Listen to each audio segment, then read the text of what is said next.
speaker. Yeah, thank you so much, Anhiti, for the kind introduction. Hi, everyone. Good afternoon. So it's always a great pleasure for me to discuss about AQBD principles. So as you may know or may not know, so last year USP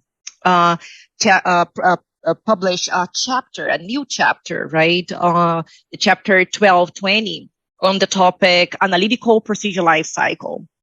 And today, I would like to describe and illustrate some of these principles. You're going to see that the analytical quality by design principles is actually behind the analytical procedure life cycle framework. And then I would like to illustrate specifically today the stage one of this framework. So the agenda for my talk today is the following. So I will start by sharing a little bit about the fundamentals of the procedure life cycle, what is AQBD, and then I would like to show you the evolution of quality by design and AQBD applied in the pharmaceutical environment. And then, as I mentioned, USP has a new chapter which became official on May 1st of last year on the topic analytical procedure life cycle. And then I would like to show you some of the principles described in this chapter. And then we go and we are going to be, developing a stability indicating method together here using AQBD. So I would like to exemplify how we apply AQBD principles to develop an stability indicating procedure. So let's start in concept. Now, what is analytical procedure lifecycle? So if you go to the chapter, the USP chapter 1220, you're going to see that the procedure lifecycle is a framework, is an alternative framework for analytical procedures that will be holistically incorporating all the events that take place over the procedure life cycle and are intended to demonstrate that the procedure is fit for use. So all these events would be the procedure design or development, the traditional validation of the procedure, verification, transfer, etc. Okay, but now we talk about these events. We see that they are interconnected. Okay.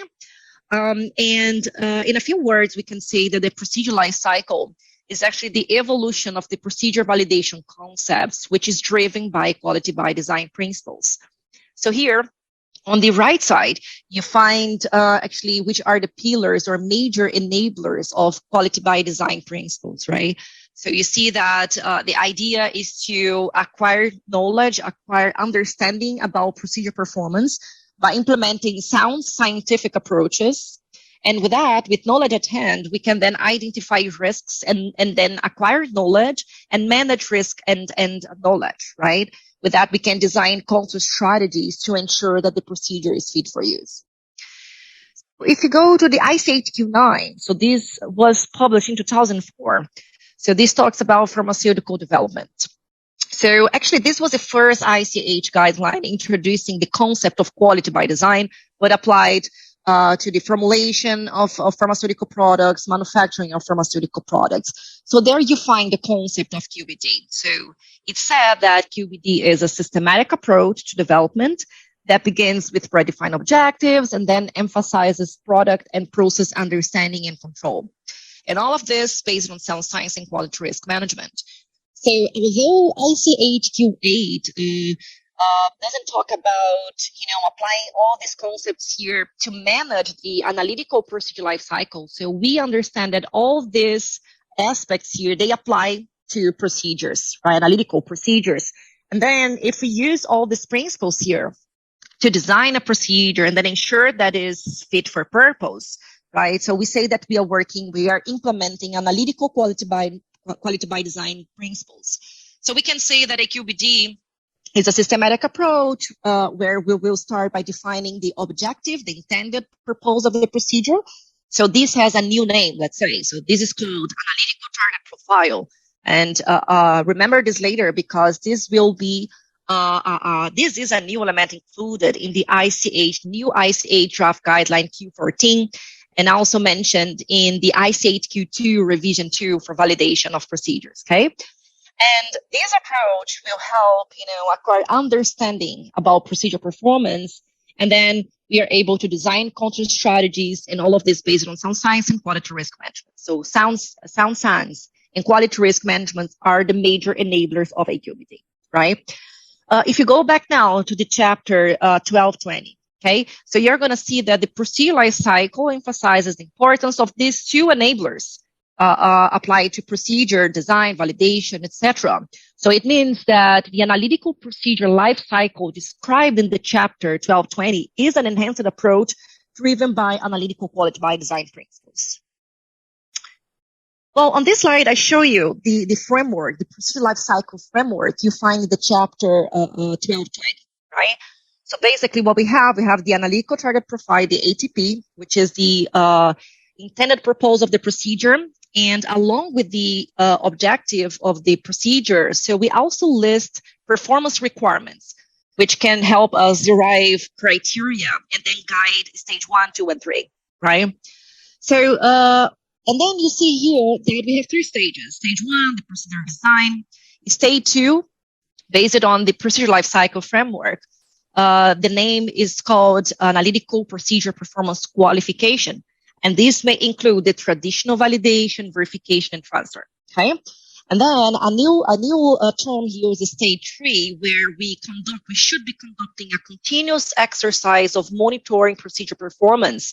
Okay, so we apply the procedure in routine use, and then constantly we are going to be monitoring relevant attributes to ensure that the procedure is fit for purpose along the entire procedure life cycle. Okay, so and then here I start drawing a parallel between what exists already at USP as chapters and also the ICH guidelines. For instance, probably you know very well the USP chapter 1220. So this talks about procedure validation. And this is pretty aligned with the ICH Q2 revision 1, so the current version, let's say. And then we have the 1226 on verification, 1224 on transfer of procedures, and then supporting chapters to support the validation of these procedures, 1210, statistical tools, and 1010, okay? And what you see here is that before, we didn't have any guidance to help us understand which are the best practices for us to design the procedure, right? And very often we were basically evaluating the quality of the procedure one time, right, in the procedure life cycle, just by following these guidances here, right? And now we have the ICH Q14 exactly discussing about, approaches for design. You're going to see tomorrow I will discuss specifically about Q14 and Q2 revision 2. You're going to see that Q14 talks about, the minimal approach, the traditional approach for designing a procedure, and also the enhanced approach. So we can compare the enhanced approach with the procedure life cycle approach described in the chapter 1220, okay, based on AQBD principles. And then we have also Q2. Now, building a link with procedure design, which is important since we are going to be building the quality of the procedure during the design, and then during stage 2, we're just making sure, showing evidence that actually the procedure is fit for use. Okay. Well, now let's discuss about the chapter 1220, and then I will discuss more about stage 2 and 3 of the procedure life cycle tomorrow. Today, I would like to make a pause in stage 1, and then we can go through a case study. Okay. Basically, here you see some of the characteristics of the chapter. So we see that this is an informational chapter. I don't know if you know, but the USP's chapter, when you have on a chapter which is above 1,000, so you see that the chapters, they are numbered, right? When the chapter is above 1,000, as it is 1220, so this is an informational chapter. This serves only as a guidance. It's basically recommendations, and then this is not mandatory. So with that, that says, so we see that there is no intention that the 1220 could be enforced by regulatory agencies unless they include this in the future in their regulation. Okay. And then we also see, here that the procedure life cycle, the enhanced approach, right, is basically said to be an additional approach, an enhanced approach, and you do not need to, implement all the elements in all steps if you, deem that is not necessary. So you can also implement some elements of the enhanced approach, And we can also do this retrospectively. What do I mean with that? It means that in case you have an existing method, right, already developed and validated, and you want to, include and evaluate some, use some of the procedure lifecycle elements, right? You can do this even for an existing method. Okay. Well, now what I'm going to do, remember that framework that I showed you. So we have the ATP, right? And then we have 3 stages. So I'll just walk you through all of them and give you more details about each of these elements. And then I will illustrate some of them, okay? So let's start then with the first element, the ATP, analytical target profile. So this is the predefined objective. So we are going to be very clearly identifying what is the intended purpose of the procedure. For example, this procedure should quantify organic impurities in a given drug substance with accuracy of and the precision of blah blah blah, right? So we are defining here that the intended purpose is for a quantitative purpose, let's say. And then they linked to that. So we need to establish performance requirements, which can help us ensure that the procedure will be fit for that intended purpose. Okay. So what we say here is that the idea of ATP is to draw attention to fitness for use. Okay. And the ATP will state the required quality of the results. Why? Because basically we take decisions with the results we are obtaining with the procedure. Correct? So we use a procedure to do a measurement, and then we have a reportable value, right? We do some processing, we have the reportable value, and then we take a decision about product quality with that. So we need to be mindful of the data quality, right? Otherwise, we can take bad decisions, right? And an example for the ATP in terms of performance requirements here will be the inclusion of the acceptable total error in the measurement, or the maximum measurement uncertainty allowable, right? And these can help us make sure that the procedure is fit for use along the entire procedure life cycle. So these concepts here, they are helping us to draw attention to the fitness for use along the entire procedure life cycle. These performance requirements, they can be, constantly monitored.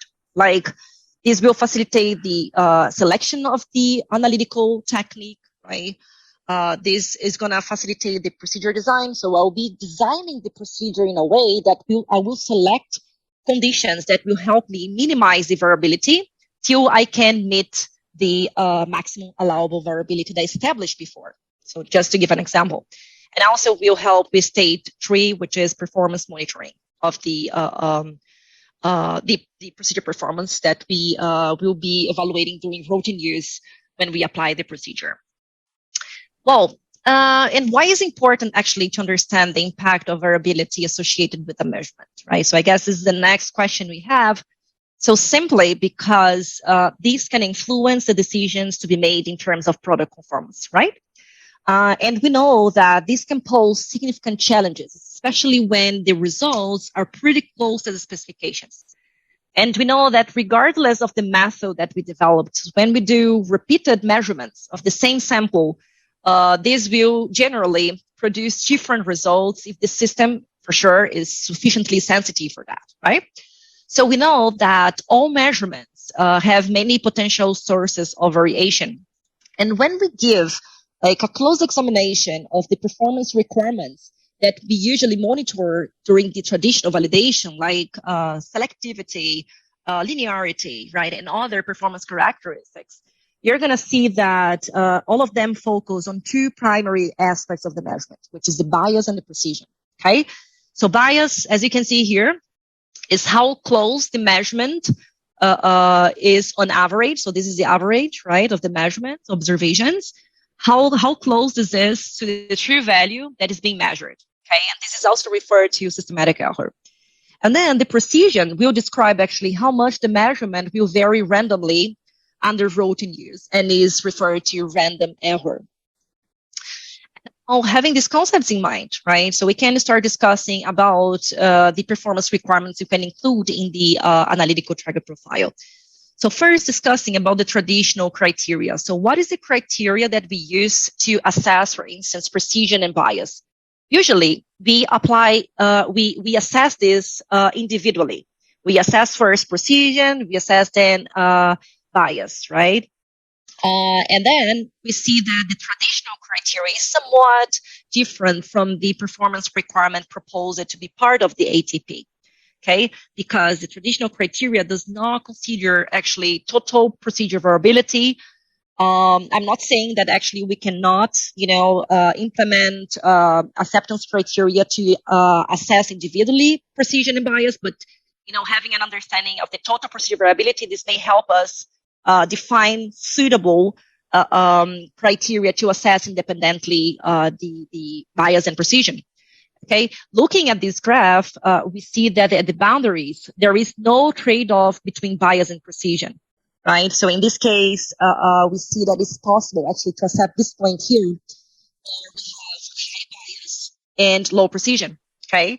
So this is one of the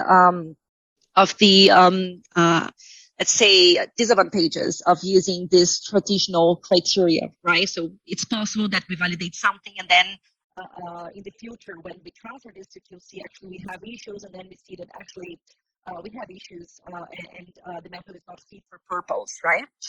So, and then when it comes to the ATP, okay, it describes a method performance criteria now and provides more confidence and control on the method result based on the probability of the result, okay, being within a given range from the conventional true value, okay? So basically, we are discussing here about the combined approach for us to assess precision and bias at the same time, okay? So this graph here is showing, for instance, the curve of a model used to estimate the total analytical error distribution, okay? So as you can see here, so for a given sample size and replicate number. So this is an approach for the combined assessment of precision and bias. The curve of data points that represent the ATP criteria, considering a combined bias and precision. So here with a stated probability of the result falling within this range here where the true value is found, right? And then the green model here basically is representing the traditional criteria, right? Then several models can be used to, estimate this distribution of error here, and also can be used to derive the performance requirements for the ATP. Okay. And here, just to give an example, so just illustrate our risk. Okay. So we have here a traditional criteria. This is an example that you find in appendix of the ICH Q14. This is an ATP proposed for the quantification of impurities in an API. Okay. And then you see here the intended proposed. This is used to quantify the impurities and then in the API. And then you have here several performance requirements. Okay, so as I said, ATP will define the intended proposed and then we'll list the performance requirements. Okay, so here it's using the traditional approach where we establish actually. So let me take here my highlighter. So this is basically for precision. You see that we have a specific criteria. For instance, for impurity F is it should be not more than 10%. Okay. The precision being expressed by the relative standard deviation. And then accuracy, so you have here 20%, okay? And then, so let's just make some calculations here and analyze that. So we see that the specification for the impurity is not more than 0.1%, correct? Then, as I showed you, they establish a criteria for precision of 15% and a criteria for bias of 20%. And then the question is this enough to ensure fitness for use? Is if I just use the specification of not more than 0.1%?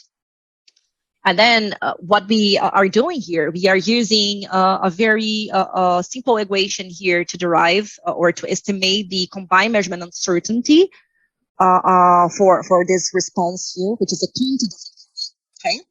And basically here we are using the sum of square root of standard deviation derived from thoroughness and precision, okay? accuracy studies and precision studies. And then we already identify which are these ones. I'm just putting them here. And then we arrive in this here, a measurement uncertainty of 0.025. So here we are working with the expanded uncertainty, and then we multiply this by a coverage factor, okay? And then we have an expanded uncertainty to meet here 95% of confidence. Okay, so it means that we have an uncertainty of 0.05. So let's assume you're in the lab, and then let's say that you find the total amount of impurity is 0.1. This is the reportable value. But actually, there is an uncertainty associated with that measurement, correct? And then we could say that actually the result is this. So here we have the ATP, we discussed about that. Stage 1, we have all these elements inside stage 1. Then we go stage 2 and stage 3. So for stage 1, first thing, we start by gathering prior knowledge, right? This is the initial risk assessment phase where we need to evaluate the material attributes, and then we are going to be trying to check which kind of compounds we may have in that sample, right? So also get a sense of stability. Let's say we are working with a drug substance. So what is stability of that drug substance? May this form some degradation product, and then I can, identify this at the in the beginning of the procedure design, and then make sure I will, have a good quantitation, accuracy, and precision to quantify that drug product, which might be needed to be monitored, right? And then based on these characteristics, we can identify which are the best analytical techniques, which will, give us the chance to design a fit-for-purpose procedure. So we call this as technology assessment. It might sound too much, right? But especially for complex materials like, let's say, vaccines or, other types of biologics, there are so many critical quality attributes we need to monitor. And then sometimes it's kind of hard to identify which is the best technology. And then doing using risk assessment tools to assist in the technology assessment is amazing. It's great. So after we identify, a technology, let's say we'll explore chromatography, right? And then you need to identify which are the critical attributes. So those would be the analytical responses you're going to be monitoring during the procedure design. So for a chromatographic procedure, these would be the resolution between critical pairs. It can be the peak shape tailing factor, for instance, of some impurity, which may impact on precision, retention factor, and so on. And then we identify in parallel, which are the critical procedure parameters. So those would be the analytical conditions that you're going to be exploring probably. You're going to be doing further experiments to check how they may impact on the attributes. And then you select those, you design them in a way to minimize variability, okay? So, and with that at hand, so you see that this is basically a risk assessment, right? So we are just gathering knowledge here. And then we may need to go, probably we need to go to the lab and then do some additional experiments. Why? Because this is a direct way to acquire more knowledge. So we can, use systematic approach like using design of experiment or using other, some kind of modeling approach for you to acquire more knowledge. You run some experiments, for instance, and then you have a prediction model which can help you identify which are the best conditions which will lead to the procedure to meet the acceptance criteria. Usually, we start with a screening study and then optimization study, and that we will illustrate that with the case study. After we conduct some experiments, we have access to the knowledge space. We know how changing the factors, how this will impact on response. And then we can conduct robustness studies, robustness assessment, and design. Also a new element, at least, so this is a new term, let's say, called MODR. This is the method operable design region. I'll talk about that later. So this is pretty equivalent to design space that you find in ICHQ 8, okay? And then you will establish the suitable replication strategy and design a control strategy. All of this will go to qualification, and then, so this is what we have here in the procedure lifecycle framework. So let me illustrate all of these steps here with a real case study, okay? So we are going to be developing an stability indicating method to quantify related compounds, ondansetron-related compounds in a drug substance, ondansetron hydrochloride. So we are going to be exploring here the use of UHPLC UV. Well, this is the ATP, so we would like to have a procedure which can accurately quantify the related compounds. We have 1, 2, 3, 4, 5, 7 impurities in the drug substance, okay?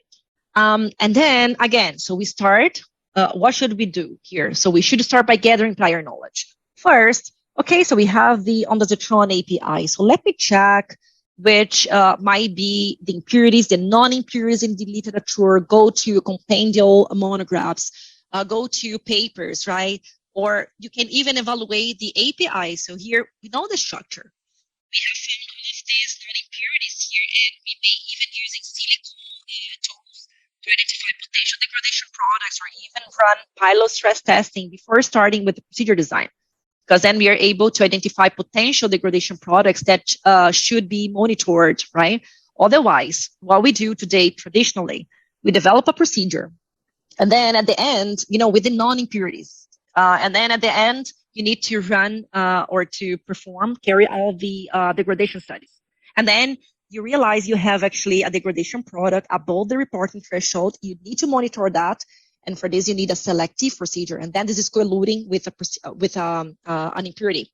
So all of your work, you need to throw this in the trash, right? So you need to start everything again. So by doing risk assessment, we are anticipating risks, right? So let's evaluate this then together. So let's select some critical parameters to study. So we see here that the API is a basic compound, PQA of 7.3. We have other impurities which are also basic compounds.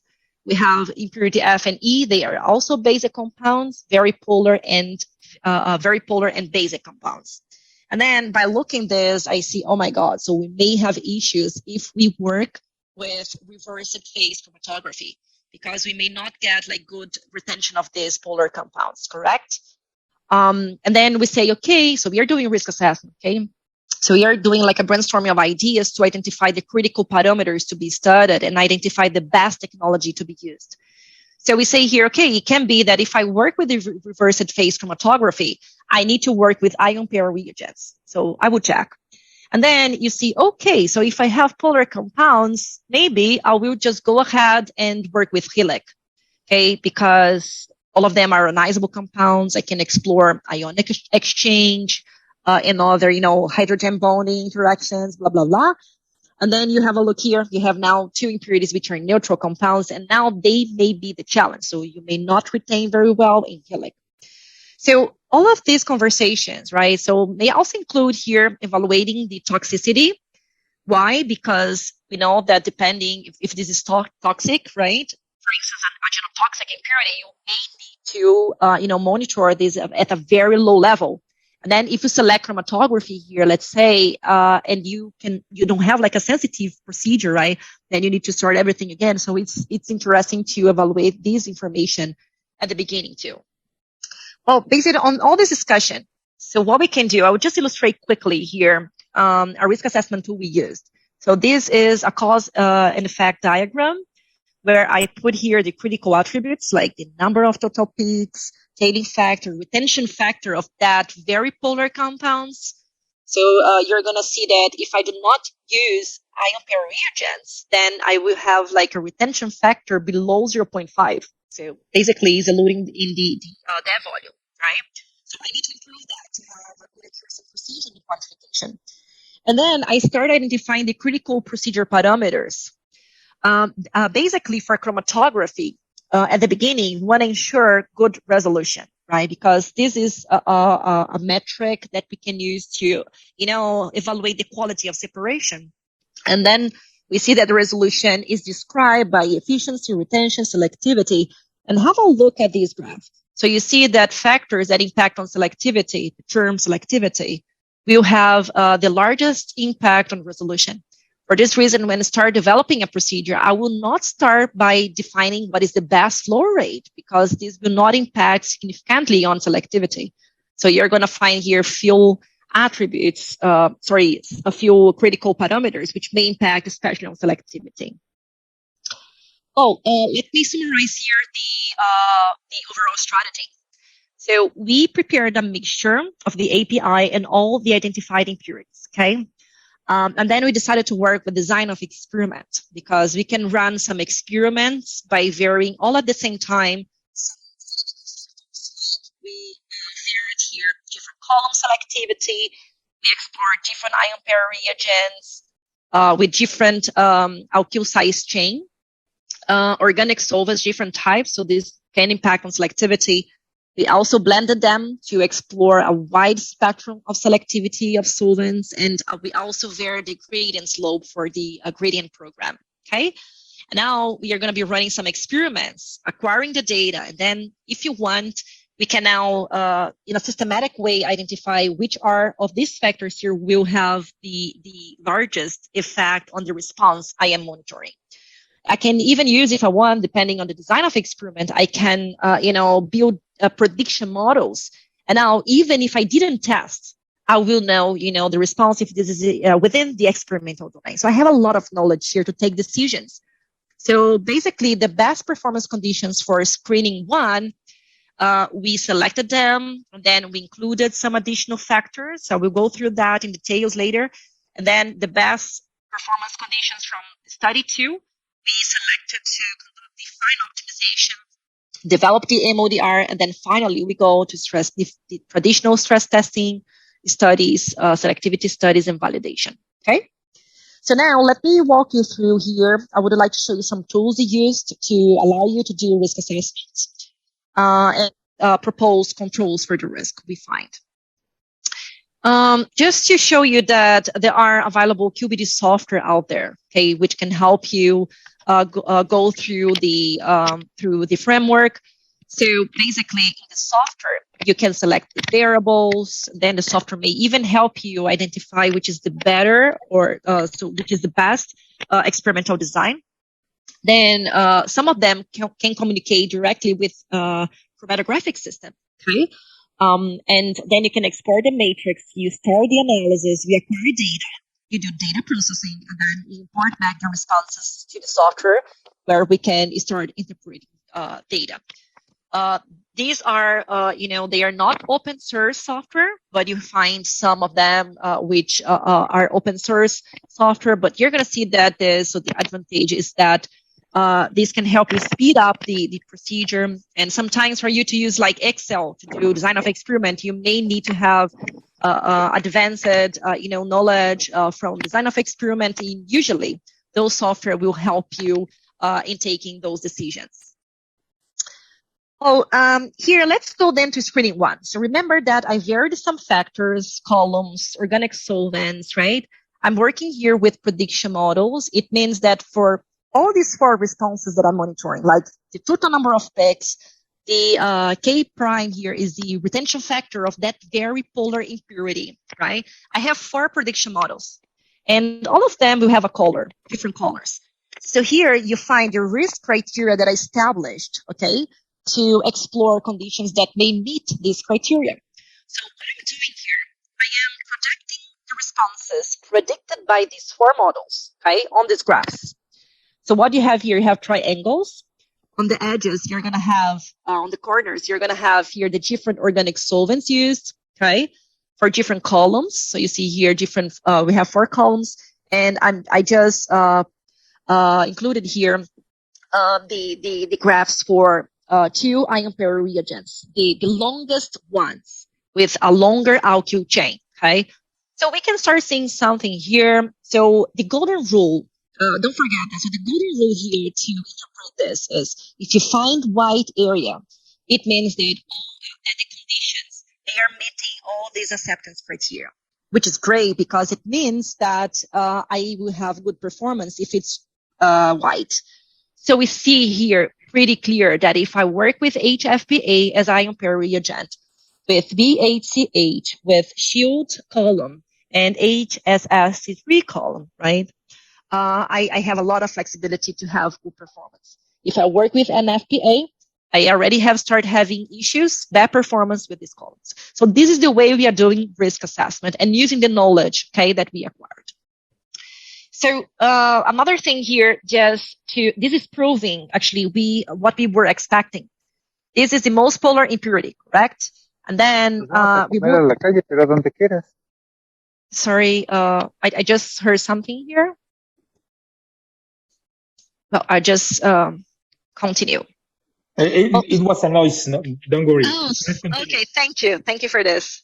Okay, so here you have the impurity E. So here I just put it here, the structure of that 4 different ion pair reagents. As I mentioned, TFA will have 2 carbons, and then 3, 4, and 5. Okay, so we were expecting for sure that these would have the longer retention in reversed phase. And you can see that only when we work with these 2, we have actually conditions meeting the acceptance criteria of retention factor of at least 1. Okay, so this is telling something, Amanda. So we should go to screening 2 and explore just these 2. So this won't work, right? And here, just to illustrate the use of Pareto chart, this is a good, tool for you to do risk assessment. So here, what we can do, we are also exploring the response retention factor of that very polar compound. So what we see here in the bars will be the factors which will have the largest effect on that response. And as we were expecting, have a look at that. So the 3 first terms, they are related to the interaction of 2 factors. So the interaction between B, D, and C, if you go here, you're going to find this is acetonitrile-methanol and organic solvent mixture. Okay. If we have an interaction between these, and then the other factor is EL4, this is an FPA, the ion pair reagent with the largest alkyl chain. We were expecting that the largest alkyl chain would have a larger impact on the retention factor of impurity E. Have a look at the other terms, all of them 2-factor interaction now with HFBA. Okay, something important here to notice is, did you realize that actually the most important terms here to characterize the response impurity, retention factor of impurity E are interactional factors. When we use a traditional approach, we can say that we vary 1 factor at a time, okay? It's impossible to characterize the impact of interactions because you vary 1 factor at a time. Okay, so by using this kind of approach, so now you're varying all the factors at the same time. So you're able to precisely estimate, depending on the design of experiment, for instance, you're using, you can estimate the impact or the effect of interactions on the response. Okay, and then this will help you to identify robustness issues before it happens, the failure. Okay, so then let's go to screening 2. Okay, so we selected from screening 1 the best performance conditions. We have done the same. Okay, so we included here actually a new factor, which is temperature, the oven temperature. Okay, and we included a new column, which is called Zerbax bonus. We included this column because from the screening 1, the best performance condition, so the best performance column was the shield column. So you have a look at the chemistry of that column. You're going to see that this considers, it has like a polar group embedded in the alkyl chain. Okay. And then we included a very similar one, which is Zerbax bonus. It also has the polar group, but it has a very reduced percentage of carbon load when compared to shield column. So what are we doing here? We are varying the selectivity. Okay. And you're going to see that this is a spoiler, right? So actually, Zerbax column will be the winner here. So we see that when we now, during screening 2, using design of experiment, when we monitor these 4 critical attributes, like the retention factor of impurity E, tailing factor of the most basic compound, and then we start here monitoring the resolution of the most critical pair, worst critical pair we have. So whatever we do, they always go together, so the worst critical pair. So we put here a risk criteria of 1.80. Okay, you see? And this is the red response. So when we project the responses, what we see when is wide area, so we have good performance, we see that actually with the shield column, whatever if I'm working with HFPA or NFPA as ion pair reagent, so I see that's all shaded in red. It means we have with phase activity issues for this critical pair. Whatever we do, they will always stick together. Okay.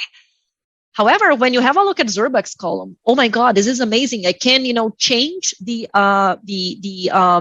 types of organic solvents. You see, I have a flexibility here. I can change the column temperature 25, 35, 45, and still have good performance. Even we can maximize the resolution of this critical pair. There is no doubt that Zerbuck's bonus should be the one that we are going to be exploring during the optimization design. Okay. Well, during screen 2, then we acquired so much data, actually. We have much more data to evaluate, right? That we can keep extracting knowledge to understand better conditions with best performance. So we understand now why we selected Zerbuck's bonus, and you saw that this is totally based on a sound scientific approach, okay? So it's not me saying, hi, I guess that column is the best one. So I have data I have evidence to illustrate that, to support that. So what we have here, we have some contour plots. So I'm just plotting data, playing with the data. So here we have the resolution of the worst critical pair, which is API and impurity G.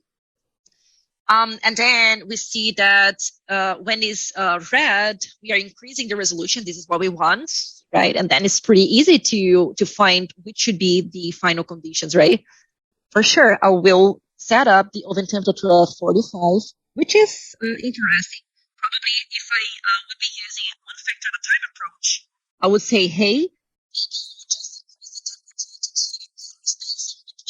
these two impurities, but this is the opposite, right? And then we see, okay, so let's work with 45. And in this corner, the solvent A is acetonitrile, okay? So we are using, the knowledge we acquired to identify which are the final conditions, okay?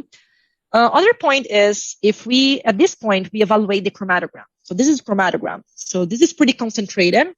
We see first that the very polar compounds are still with a very poor retention. We have again the critical pair 1, critical pair 2, which is impurity B and C. And then we have a question. Should we work with HFPA or NFPA? All of these experiments were run using a concentration of 5 millimolar of each ion pair reagent. And we have few things to optimize. So we decided to conduct few exploratory runs using the traditional approach just to identify which is the best ion pair reagent. So, and this is pretty easy to understand. So here you have the column, okay? So here you have an example of the Zerbuck's bonus column with the alkyl chain. And here you have your ion pair reagent, correct? So what happens is in our screening 1 and 2, we prepared a solution with 5 millimolar of HFPA, okay? So what we thought was, so the thinking process was, okay, if I need to improve the retention of these polar compounds, they are ionizable compounds, basic compounds, okay? And then if I need to improve the resolution of impurity B and C, which is a critical pair, right? Impurity B is ionizable compound, impurity C is a neutral compound. It means that if I change the concentration of the ion pair reagent, only the ionizable compounds will be longer retained. Does it make sense? So then, why is this, right? Because if I have a higher amount of, ion pair reagent molecules, I will have more, sites where the impurities can do, in this case, ion exchange or, a higher number of impurity molecules, basically forming the neutral ion pair. Then this will increase the retention in reversed phase, okay? Sorry, I know that I'm using a lot of technical terms, but we understand that this may work, right? Okay, so let's see the impact of this. Do not blink right now because you're going to see impurity B just jumping over impurity C, because impurity C will not be, exploring all these interactions here. You won't move. And then this is exactly what happened. So now I just, provided a control strategy for impurity B and C and improved the retention factor of impurity E and F. For this reason, we selected 10 millimolar of HFPA as the final condition to be explored in an optimization design. We understand why we are studying 10 millimolar of HFPA, right? What I'm going to do here, I will study now the impact of the concentration, because I would like to have a region which is very robust. Change a little bit of the concentration of the arm per region. I still want to have good performance, okay? And then column temperature is another factor. So we selected 45, and we know why. And then now we are going to be simulating some, varying around the set point. Flow rate, the same thing. Gradient slope, the same thing, because basically this is, simulating the different percentage of organic solvent in the mobile phase. Okay, and now here we are going to be using a suitable design of experiment to acquire prior knowledge. So let's have a look at the optimization study and results. So now we are going to be doing the same, but now I'm, monitoring a lot of responses, because I want to monitor the resolution for all impurities, because all of them are very critical. Okay. Other thing, I want to monitor tailing factor of some of these impurities, because some of them may, get a very broad, or some condition may wide the peak shape, right? I want to avoid that.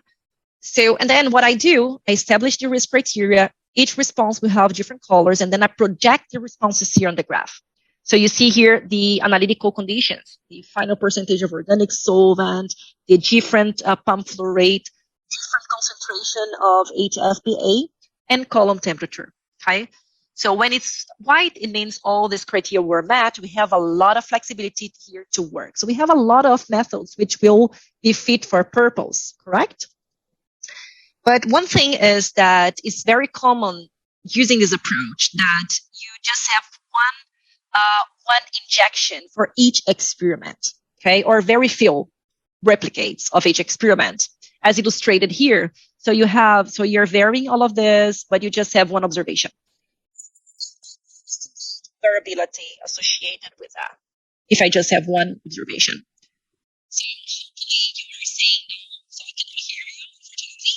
But we cannot, right? So what we can do here, instead of going to the lab again, let's just use some approaches for us to estimate the uncertainty associated, the total variability associated, with this procedure. So in this case study here, we used the Monte Carlo simulation using the DOE derived model. So we used design of experiment to build the prediction models, and then we used Monte Carlo simulation to help estimate the measurement uncertainty associated with each response. Now, basically what we are doing, now we have prediction models which can, estimate this variability here, okay? And then we can play with that and find the best conditions. So here, just for your reference, you find the variation we simulated around the different set points. If you have a closer look, you're going to see that this is basically what we do in the traditional robustness study, but you're doing this in silico, okay? And also simulating multiple injections. And here, the way we are doing risk assessment, so as soon as we have an understanding about the procedure variability, right? What we do, we use here the process capability assessment to help us to assess the ability of the process to meet the specifications. So what we can do, we work with capability index. One example for the response resolution between that critical pair. So you see here the impurity D and on the zetron, I want to maximize that, right? So I can calculate a capability index by selecting a lower specification limit, because I would like to select conditions which will give me results always above and hopefully well above. Probably they will never fail, okay? This usually can be selected based on risk assessment, right? So we can select this as a system suitability requirement, because this will help us increase the detectability of risks. So here, just for you to have an understanding about the responses we are monitoring and the risk criteria that we establish for them. Okay. And then the tailing factor is the opposite. We'll establish here an upper specification limit of 1.5 in this case. Okay, and what do I do with this capability index, right?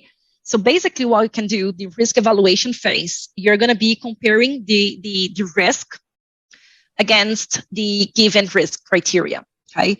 So what we have the capability index, and then we can measure, let's say, the risk associated with that when we compare this to the specification.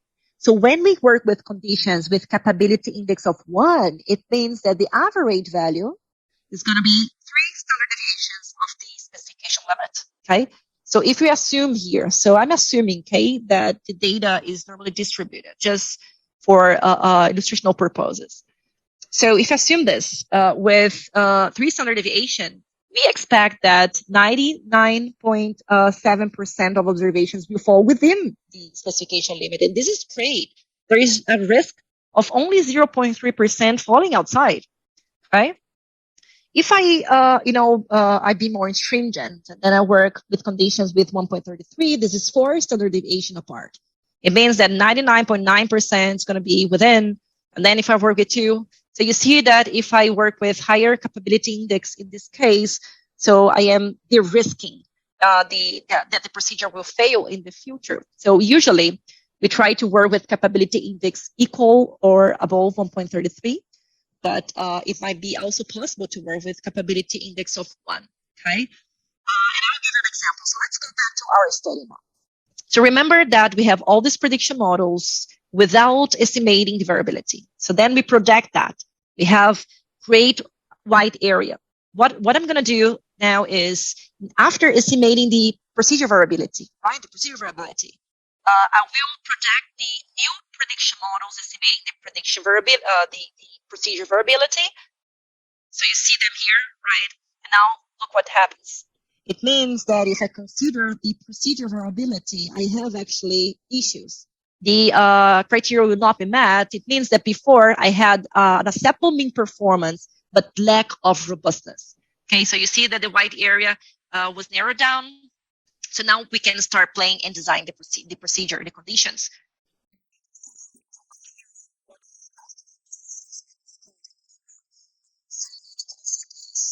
This is a multidimensional combination and interaction of parameters where all study factors combination have been demonstrated to provide acceptable performance, but also acceptable robustness.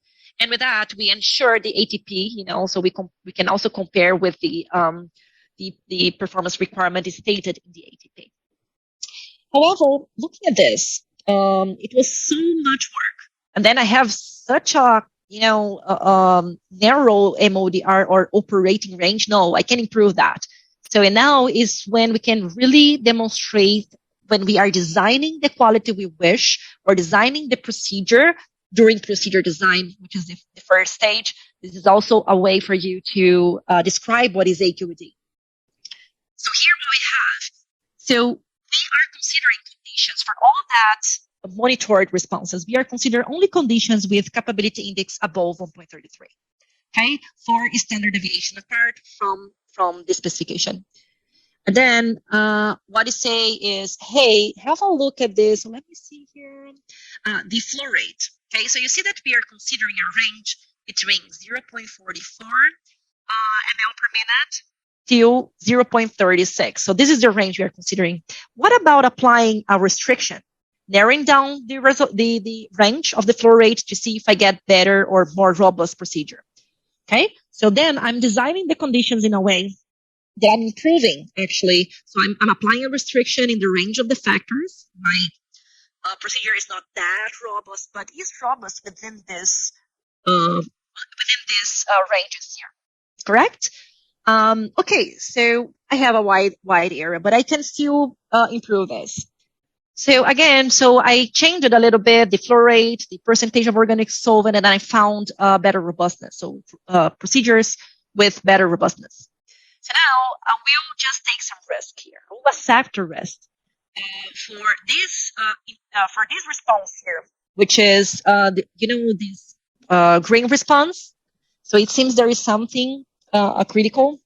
This is related to the resolution between one of the critical pairs, okay?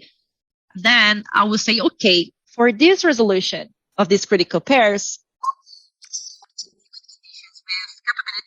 above 1, I will accept the risk of, instead of having 4 standard deviation apart, the average apart from the specification limit, I accept 3 standard deviation, right? Because then I have just 0.3% of observations that could fall outside the specification. This is very little. I may accept this risk. Okay, so we are doing risk assessment here. And additionally, to further decrease the risk, I can include a system suitability, which is going to be exactly the lower specification limit. Because then, if that 0.3 chances of falling outside occur, you have a chance to investigate what is happening and then bring, again, the method to control. Okay? So this is increasing so this is one of the control strategies you can apply to. Okay, so now we have a much better and wider area. So this is the wide area. Okay, all of these conditions, we have good performance. What is the final condition? So we have several here. So where should I select? So you can further extract knowledge from data.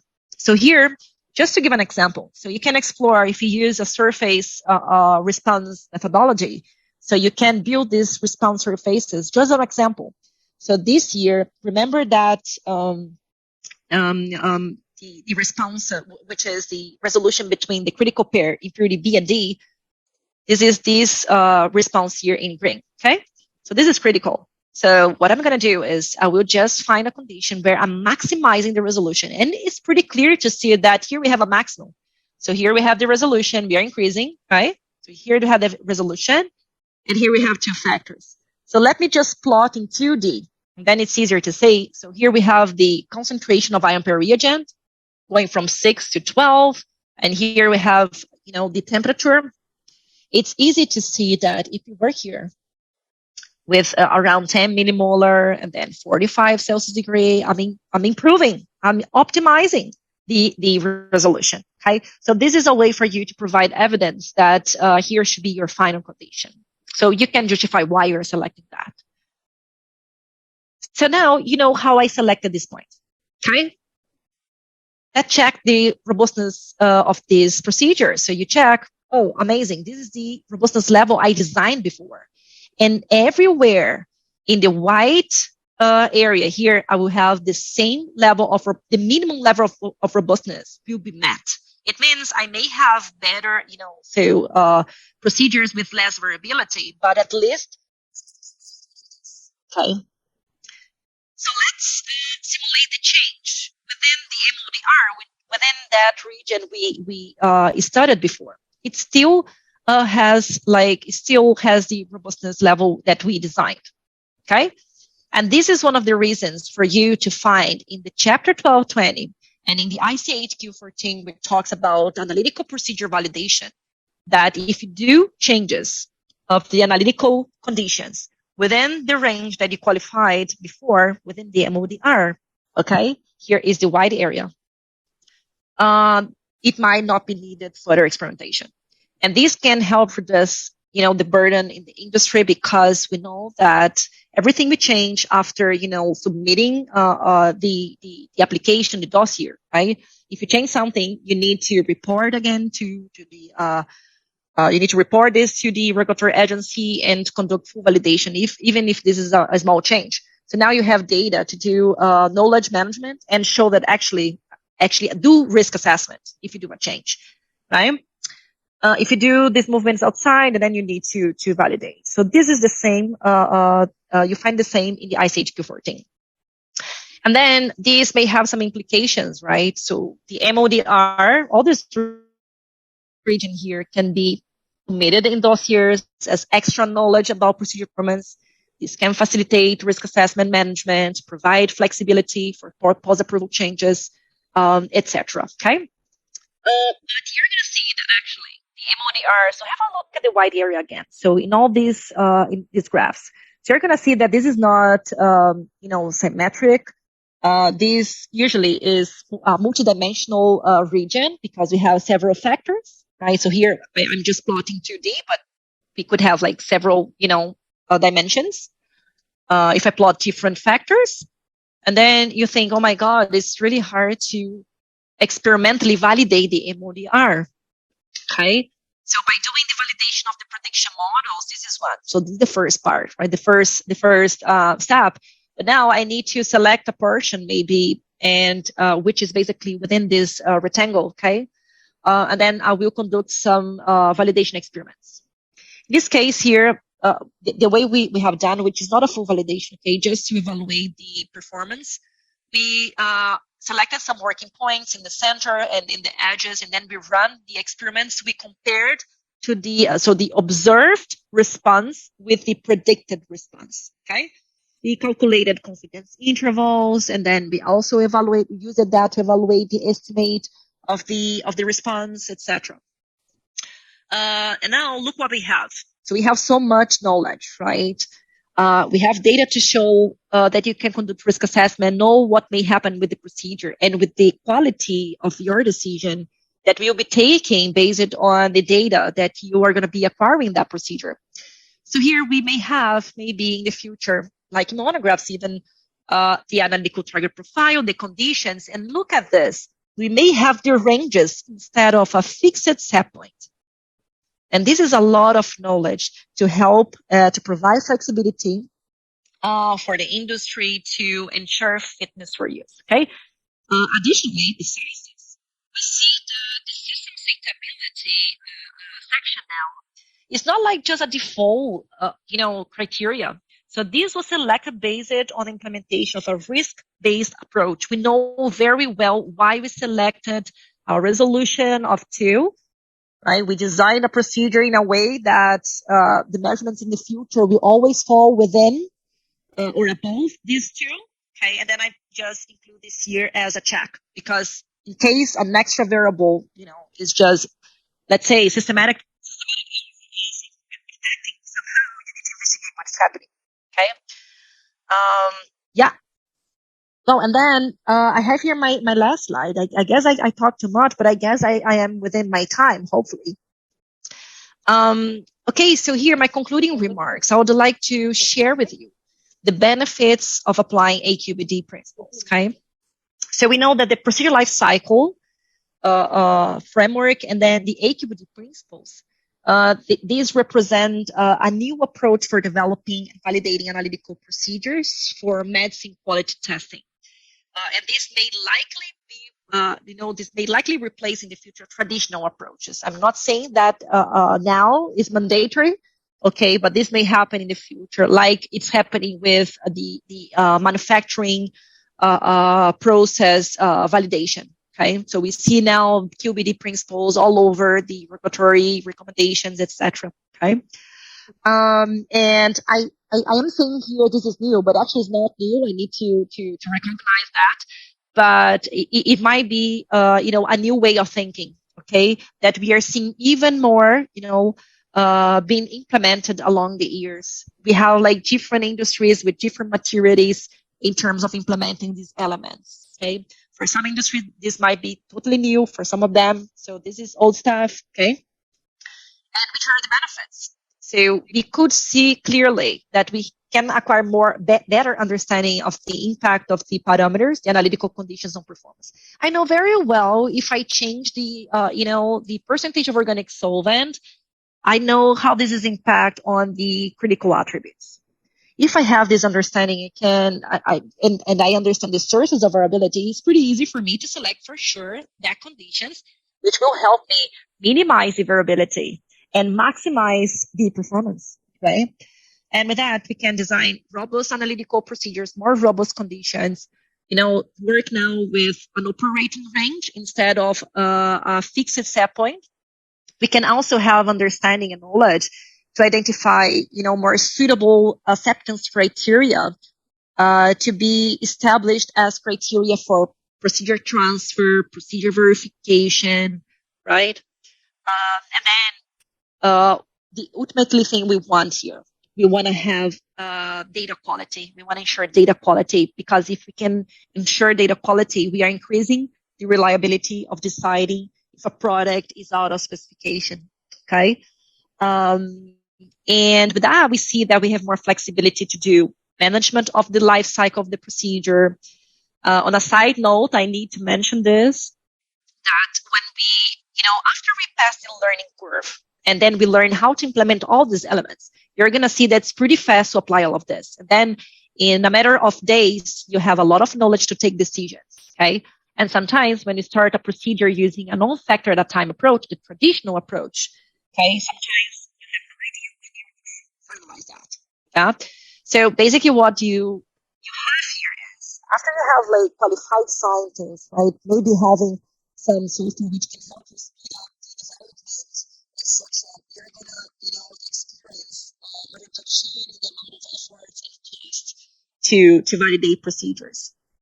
And ultimately, so we have, we are going to be promoting or facilitating the continuous improvement of quality, okay, and also promoting innovation.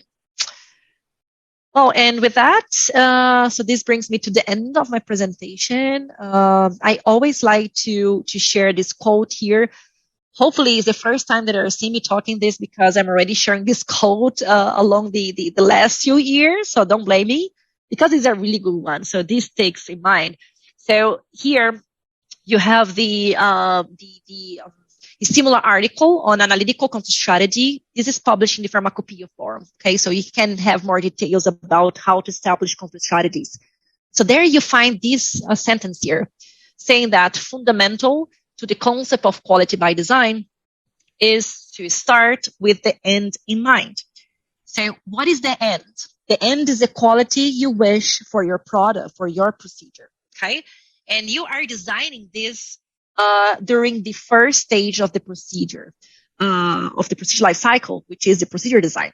So we shouldn't be designing the quality of the procedure during the validation step, the traditional validation, the stage 2, right? We should be designing this during this the first stage, stage 1. And then again, so you saw that key enablers of AQBD will be knowledge management, quality risk management. Then I like to show that. So personally, I don't know who created that, because it's so amazing, showing that, hey, we may implement some strategies, use some tools to do risk assessment. And then you identify the risk, you even analyze the risk, and then you just let it explode. Right? So this is something that we should be avoiding. So we need to gather knowledge exactly to be able to identify controls, and then define, design control strategies to ensure that the procedure is fit for use, and then ultimately that you're going to take a good decision about product quality. Okay. Well, with that, then I would like to thank the Colegio Nacional de Químicos Farmacéuticos Biológicos de Mexico, and the colleagues in PISA for giving me the opportunity to speak today, for the invite, and I'm more than happy to answer any follow-up question that you may have.